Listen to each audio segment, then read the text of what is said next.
Hi, you've been using Power BI Embedded for some time now, and you must be wondering, how can I bring better insights through more custom visualizations in Power BI? This video is going to walk you through how do you create custom visualizations inside Power BI. I'm Sachin Patni. I'm the software engineering manager for Power BI's custom visual framework. First off, I'm going to start walking you through the visual lifecycle, and then we will proceed to data binding and formatting for Power BI visualizations. The way custom visualizations work in Power BI is exactly the same as our visualizations work. We have three key concepts. We have the constructor, which is where you would do one-time data bindings or DOM construction. And then the update method is called every time you're going to resize your visualization or make any data changes to it.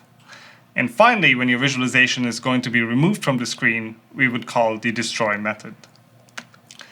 These are some of the options that you get with the constructor. In the constructor, you would often get the element that your visual is hosted in, you would get the initial viewport size, and you would get some of the host services along with it.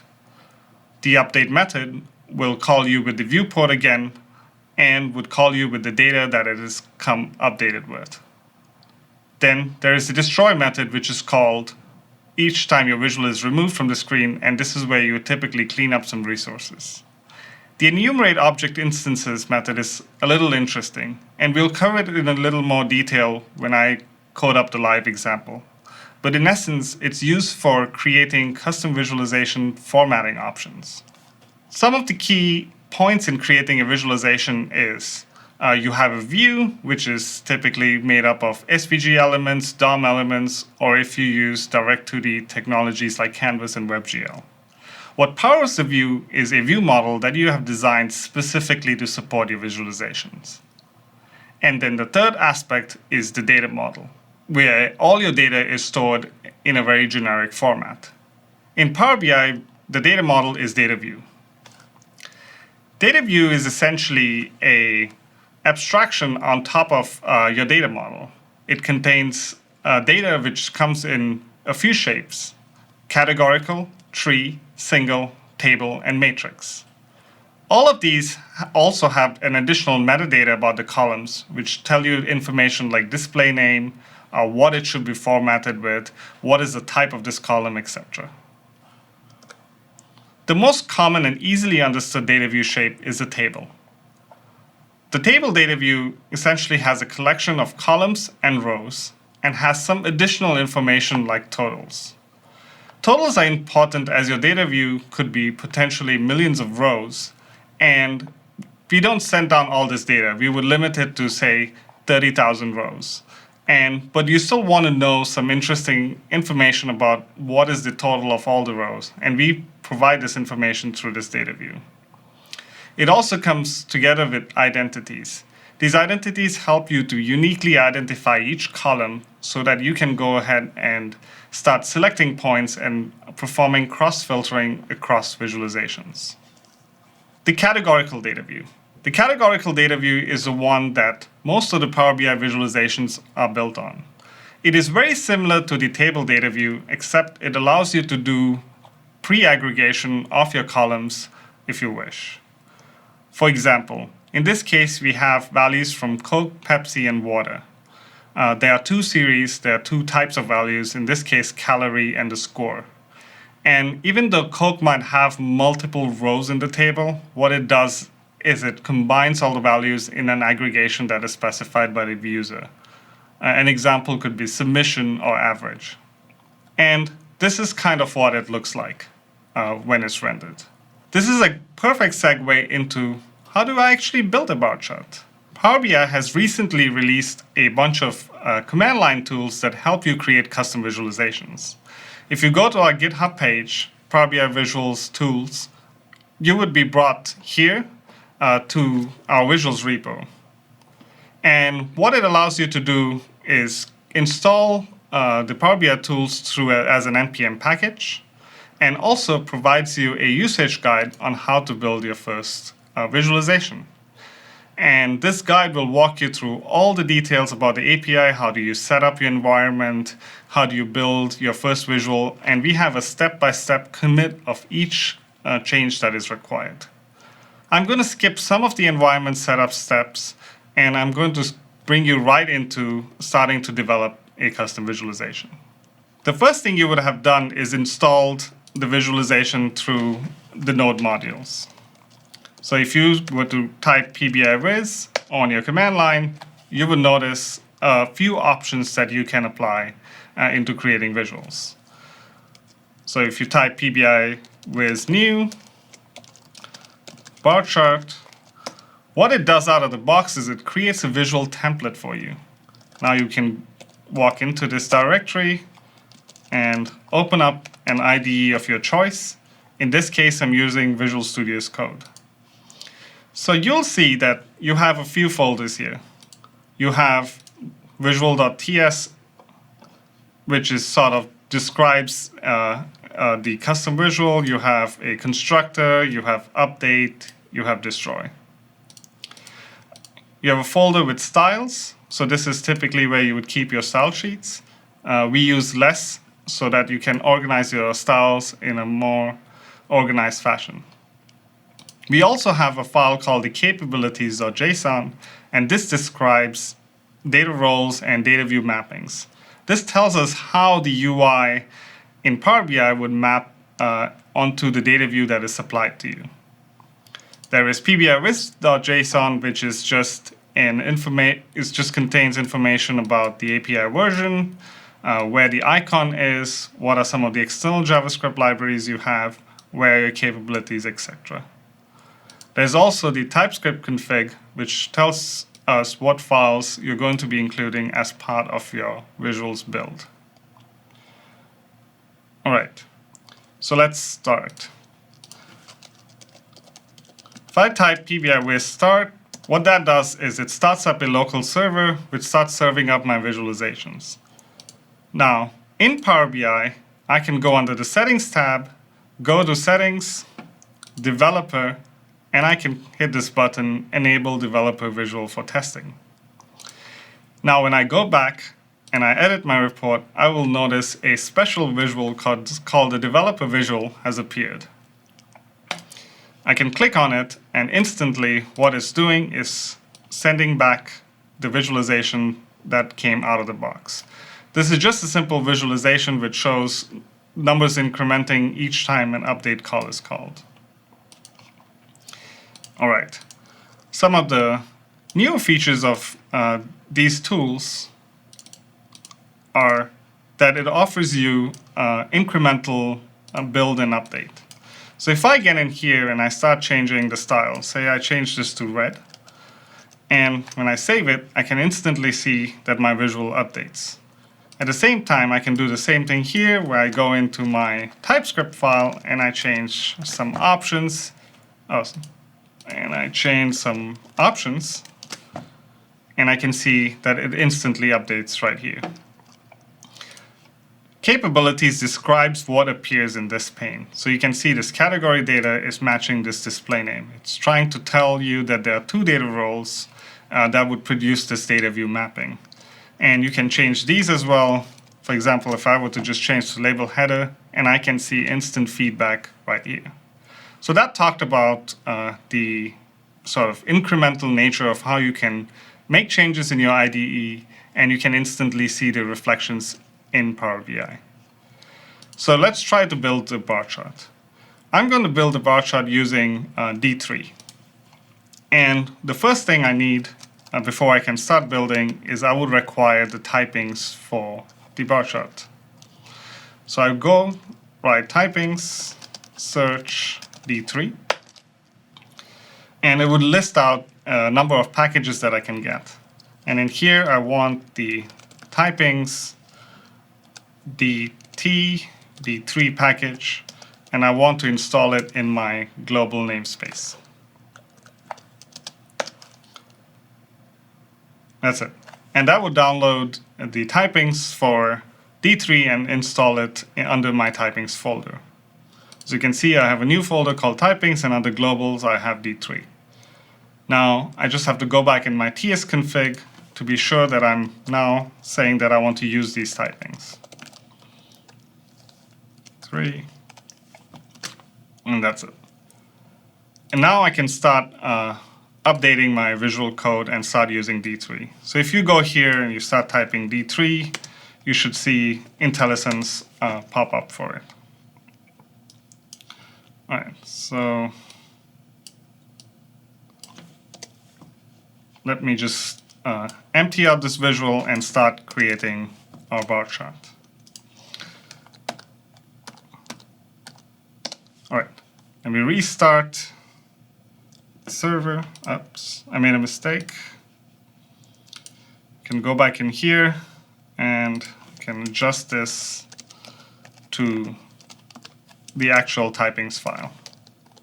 Now if I go back in here and I can start, and the incremental build has started. I have prepared some code snips that I'm going to paste in and to show you how each visualization is built. So the first thing I'm going to do is I'm going to copy in some interfaces that I need for my visualization. So here I'm building a bar chart. A bar chart has a bunch of data points, and that is essentially my view model. I have some additional information called the data max, and this will help me sort of figure out what is my maximum range so I can derive my scales. And in each bar chart data point, I have two things. I have the category and I have the value. I'm now going to copy in some test data. It is very common for you to provide some test data for your visualization. So instead of starting off with trying to bind data directly with Power BI, it is always good to sort of solidify your view model as you need with some test data. This helps you initially develop your visual without even involving Power BI's data or data view mappings. And as mentioned earlier, Constructor is a place where you would put some of your setup code. So here I have a SVG element that I'm attaching to the HTML element that came through the options. And I'm doing this because I'm going to be using D3 to create an SVG visualization. You would construct your DOM just in the way you would want to build your visualization. I'm also going to attach some group elements, one from my bar chart container and the other from my axes. And this is where each of my individual components of the visualizations will live. Since I only ever need the bar chart container once and the axes container once, and they live throughout the life cycle of my visualization, I do this in the constructor. Also, you've noticed I save off the host object because it is useful for creating things like selection manager and selection IDs covered in the future. And now what I'm cutting and pasting in is pretty standard D3 code. So a lot of the examples online you would see about bar charts and D3 would have this code. And what it is doing, I'll walk through really quickly, is it's creating some scales dependent on my test data that I have provided. It is also creating an axis, and then it's using D3 to doing data binding to the data I have with the DOM elements that are on the screen. And when I save this and I restart my visual here, you can see that there is a bar chart of sorts on the screen. One of the things I notice here is there's this fat line for the domain, and I want to get rid of it. So you can go into the less file and you can declare your path's display property to just be none. All right. And once you do that and you come back, you can see that line is gone and you just have the labels below this. And this looks good for the start. You had some test data and you were binding to it. Now, the next thing we're going to do is switch back to the PowerPoint presentation and talk a little bit more about data binding before I show you how to actually do it. Coming back to data binding. In data binding, there are a few things at play. One of the things is in the capabilities you would declare something called data roles. And data roles directly ties into what the user sees on the UI, and they would drag in things about the data role. So in here I have a data role called category, and its kind is grouping. And what that means is it's a set of discrete values which are your categories. And the second parameter here is a type measure, and that is just a sort of a aggregate that you can perform on top of the category values. If you come down here, you'll notice that in the data view mapping, I'm saying I want a categorical mapping where the categories come from the first role, which is category, and you just list them out. And the values come from the second role, which is the measure values. And when you receive your data view, the category and the values come as part of your data view. All right, let's see how we can do this in live code. So I'm going to take a data view transform function, and I'm going to just paste it right in here. And what this data view transform function is doing is essentially taking the data view that you receive from Power BI and converting it into the bar chart view model that I have here. And what we typically recommend that you do is you put all your transformation into one function. This sort of abstracts away your visual from what is data view. And this is also typically useful because in the future we might want to perform this transformation even before the data gets to your visualization, and that way your visualization only has to deal with your view model. All right, so in this transform function, what I have here is the default view model, which is just a set of blank values in case none of these conditions are met. So that means the data view doesn't contain the data in the shape that you can draw. So assuming that the data is in the shape that you can draw, now I can start pulling out values that I need from it. In category, I have pulled out all the categories from here, and then I have gone into the values array to pull out the values for each category for the first series. Now I'm looping through all the categories, and I'm creating a data point for each, and I'm appending the category's name along with the value as my data point. For the data max, I'm just pulling out the max value local that was supplied by the data view. And then I end up returning this to the visual. One thing to note, interestingly, is if I were to save this and say something were to fail, you would see that TypeScript would prompt you here and tell you that something is not building.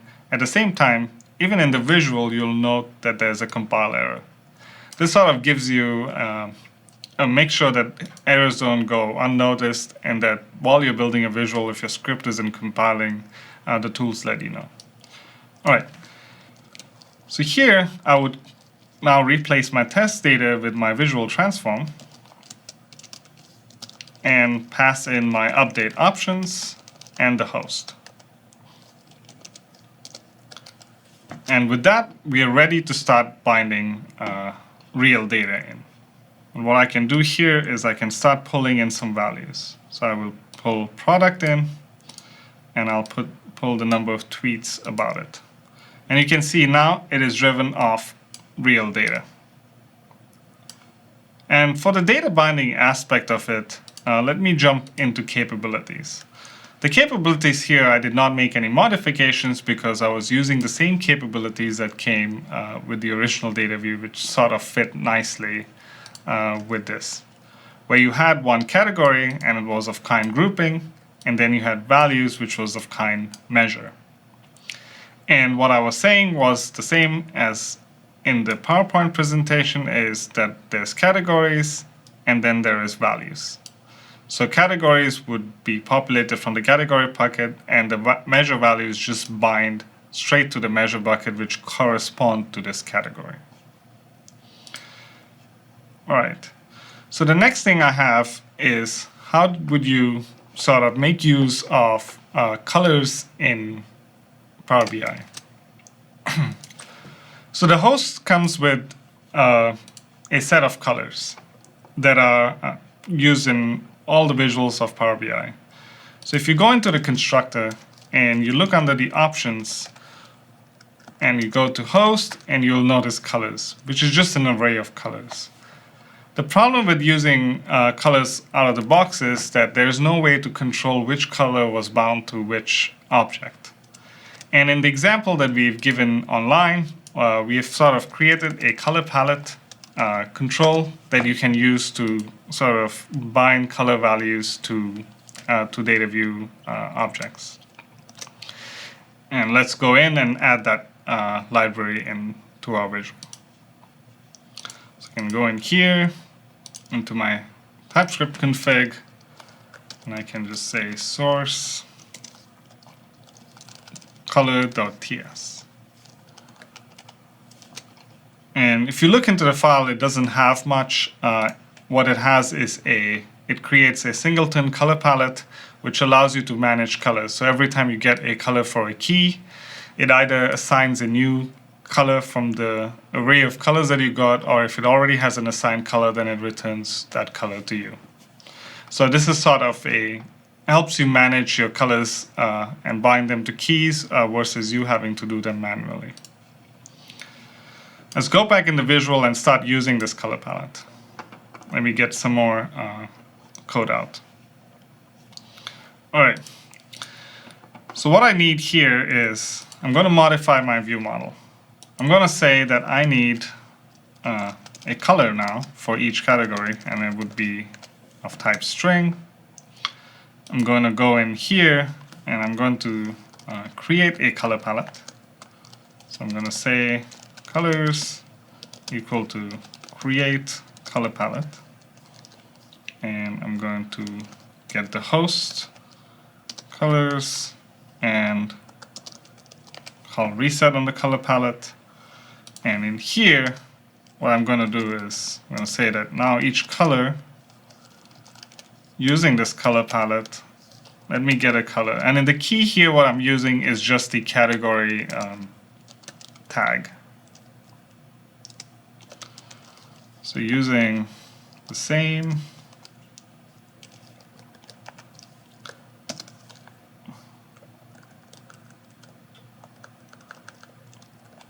all right. Okay, so what I have done here is I have instantiated the color palette and I'm assigning colors of each point, and the key is the label of the column. And since I've added a new file for my configuration to pick it up, I would need to restart my command line tool. And now when I save it and I move back in here and I start all over again, you see that there are no colors. And the reason is, although it's assigning it to the view model, I'm not yet using it for my visual. So I go back in here and I say fill, and I say D, and then I start using the color value as its fill value. And when I save it, you can see that Power BI is now making use of all your colors for your custom visualization. All right. So the other most important thing is not just about visualizing data, but it's about performing selection. So if I want to select this, I want to be able to highlight another visual across it. I'm going to copy this in, and I'm going to switch this to a donut chart, for example. And I want that an interaction on my visual causes a cross highlight on the HoloLens side. And that is pretty straightforward to do. So again, we start off with modifying a view model to sort of store selection IDs. So I can go here, I can say selection ID is of type iSelectionID. An iSelectionID is an interface declared by Power BI, and what it does is it uniquely identifies a point so that it can do cross-filtering across. And it does this by using the identity object that comes down with the data view. Now let's go back in here, go to the selection ID, and I can say host.create selection ID builder. And this is a helper builder to create a unique ID. And what I can do here is I can say with category, right? And in this, it requires two things. It requires the category column, which I have saved under category. And it requires the index, which is just the index of the category.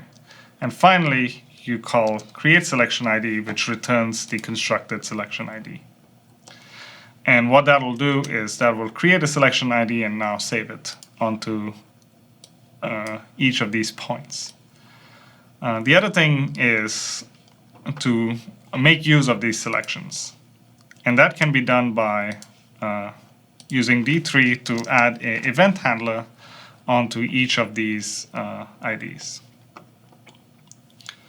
So the first thing you would want to do is to create a selection manager. A selection manager is something that comes as part of the host, right? So selection, and like the color palette, what it allows you to do is to manage the state of your selections so that you can use them so for example, it manages, hey, I clicked this point, and now if I click it again, it would unselect that point. And you can do the state management manually, but it is better to use a selection manager to perform these operations. So I can do this selection manager equals to host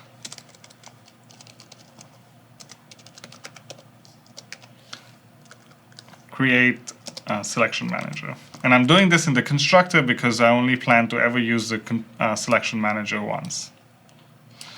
I only want to construct the selection manager once. Selection manager.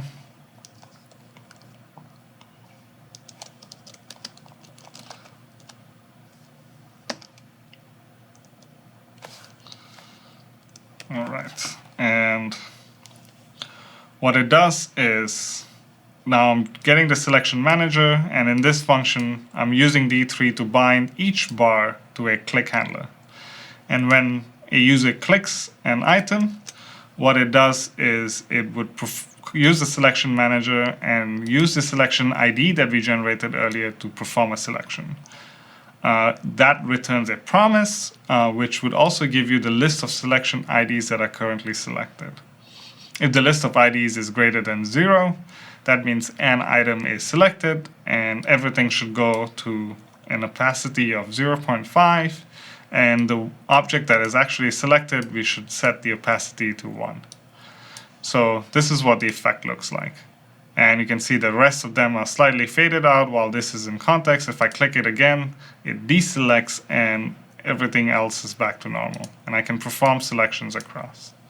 And just like that, you were able to add interaction that did a cross filter on another visual. All right.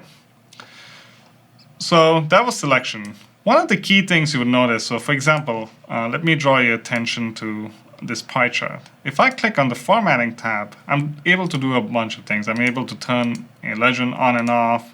I'm able to manipulate data colors of visualizations. And these are done via formatting options. When I go here in our visuals, you see that this formatting pane is empty. So how can we fill it up? And the easiest way, if you just want to get some default options out, is to go back into capabilities, go as a sibling of data view mappings, add something called objects. And what that would do is it would give you some default objects right out of the box. So you can toggle the title of the visualization on and off. If you wanted to set some background color other than white, you can toggle that as well, and you can switch it on and off. But these are properties that are available for every visual. What you really want is something custom to your visual.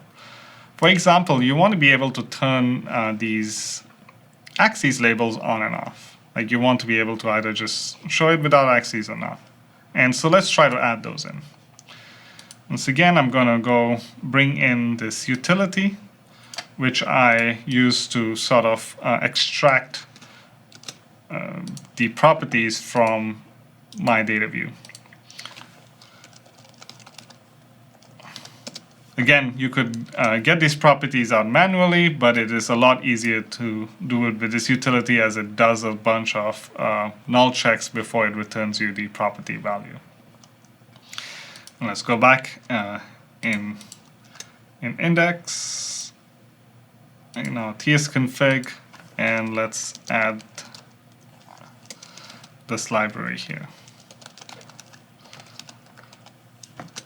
All right. Once again, because we have added a new file, we should restart our compilation.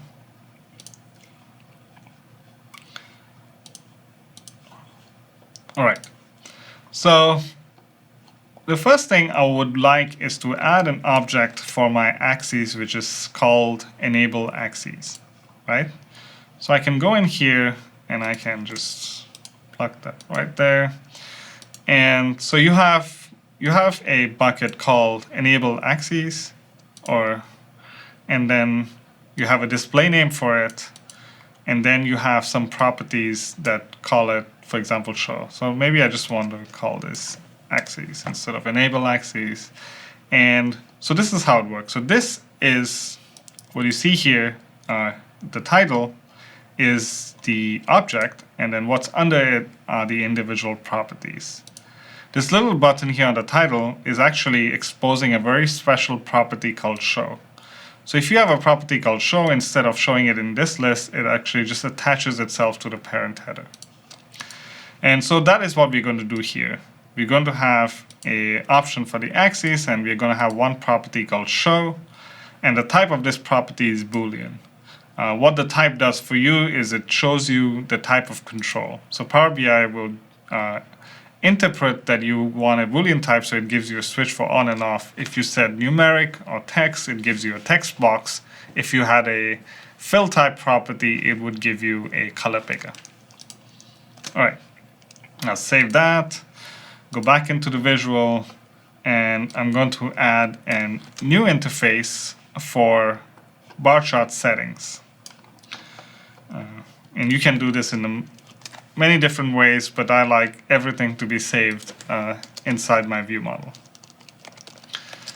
And let's call this bar chart settings. And we can come up with some defaults. So we can say settings, enable axes, show, and we can call this to be false, right? And that can be our default.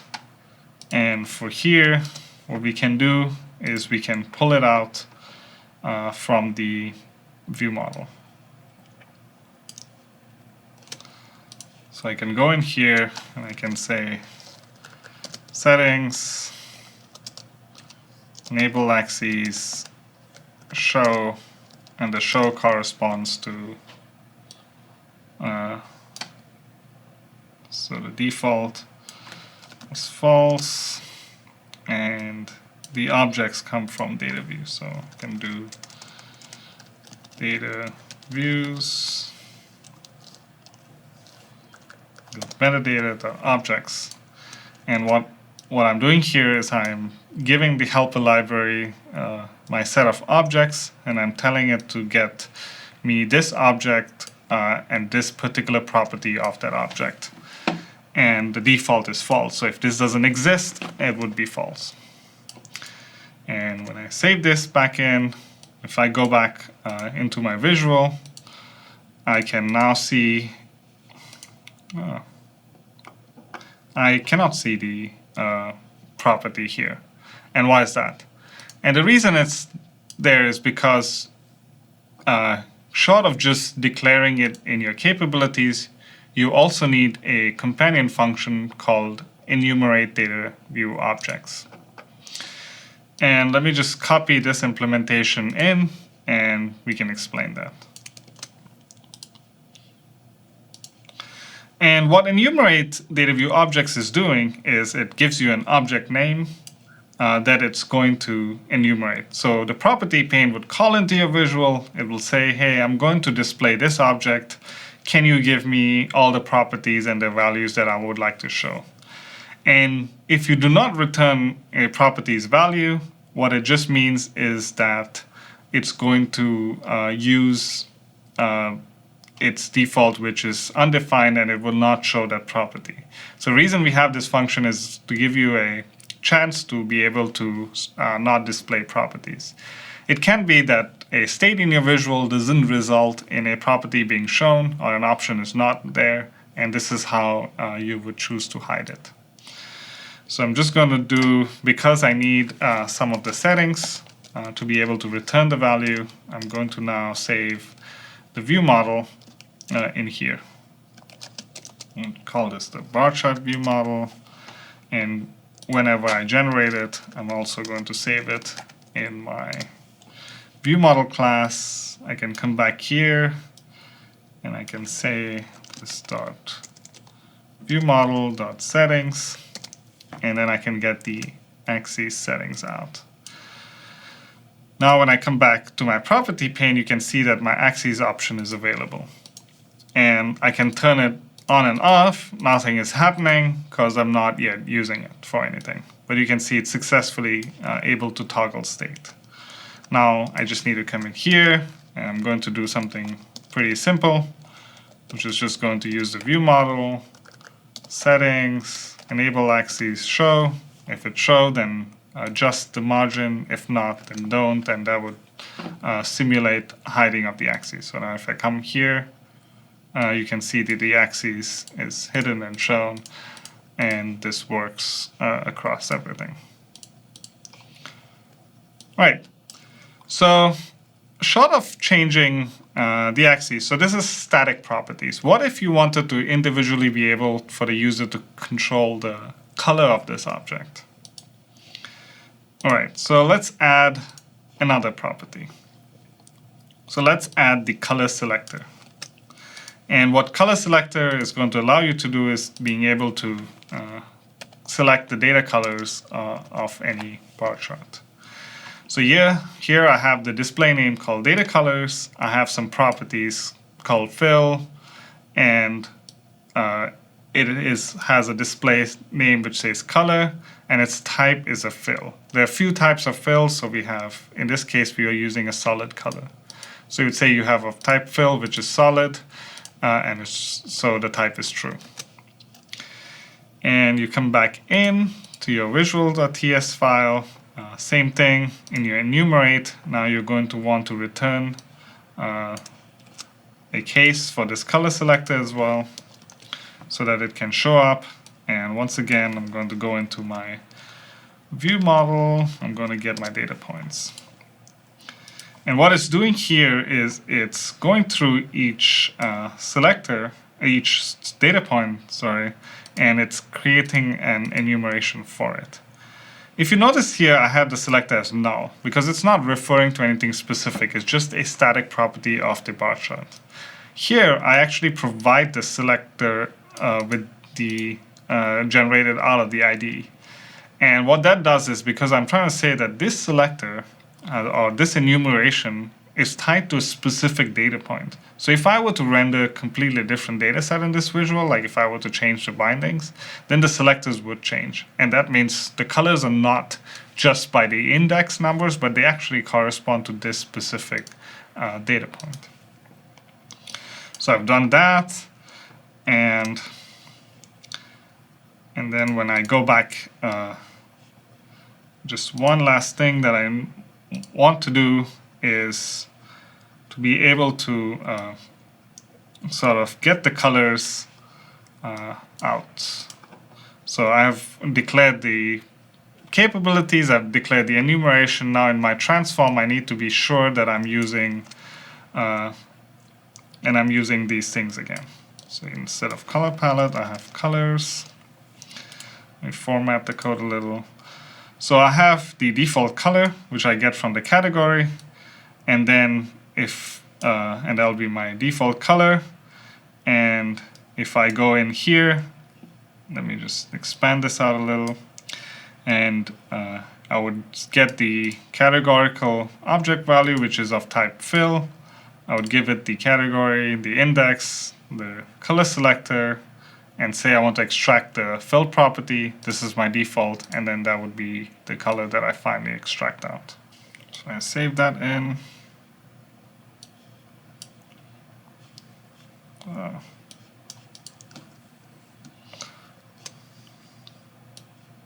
What did I do?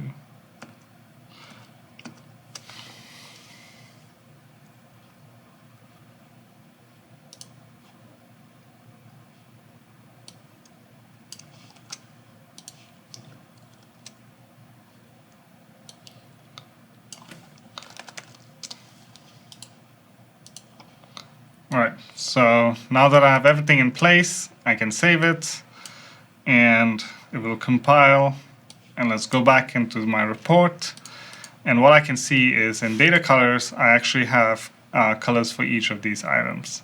Say I wanted to change HoloLens to be purple, I can easily change that now. And you can see that this is bound to just HoloLens and not to an index. So if I were to come back here and I would change from products to just company, right? You can see that the color values are different. It's not just for the first index, but if I was to come back here and I get my purple back for HoloLens. Finally, after you're done with creating your visual, you might want to package it. So how you can achieve that is by going to the command line, typing PBIVis package. What it'll do, it'll build your visual, it'll create a PBIVis package and put it in the distribution directory. And then you can go into your report and say import the visual. You can select the package in your distribution folder, open it up, it adds it here. And now you can start binding fields, product, tweets. You can maybe even toggle out some formatting options, show your axes, and you're good to go. And you can just save this in your report and everything would just work as advertised. I think hopefully this will help you get started in building your own wonderful custom visualizations. As always, if you have issues that you need to file about the documentation, or if you would like to contribute to make our tools better, please visit our GitHub page, file issues, make a pull request, and we can guide you through the rest. Thanks for watching.